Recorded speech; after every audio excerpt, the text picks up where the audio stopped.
মই নামচুক শিলাপথাৰৰ বাসিন্দা। মই দীৰ্ঘদিন ধৰি হাঁটুৰ বিষত ভুগি আছিলোঁ। খোজ কাঢ়িবলৈ বহুত কষ্ট হৈছিল। শেষত কোনোবাই মোক ক'লে বুলু ফিজিঅ'থেৰাপি চেণ্টাৰ, বামগাঁও চিলাপথাৰলৈ এবাৰ যাওক। তাৰ পাছত মই তাত গৈ ডক্টৰ পিকলু দাস আৰু ডক্টৰ মন্দিৰা সোণোৱালৰ ওচৰত চিকিৎসা আৰম্ভ কৰিলোঁ। সঁচাকৈ ক'বলৈ গ'লে মই ডিব্ৰুগড় গ'লোঁ, গুৱাহাটী গ'লোঁ, কিন্তু ভাল হোৱা নাছিল। কিন্তু ইয়াত বুলু ফিজিঅ'থেৰাপি চেণ্টাৰত আহি মই সত্যিকাৰ ভাল পাইছোঁ। কেইদিনমানৰ ভিতৰতে মোৰ আঁঠু বিষ বহুত কমি গ'ল।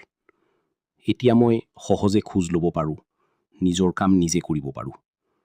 মই আজি বহুত সুখী আৰু সন্তুষ্ট।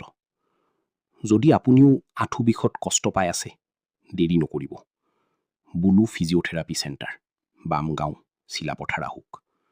সঠিক চিকিৎসাই আপোনাৰ জীৱন সলনি কৰিব পাৰে।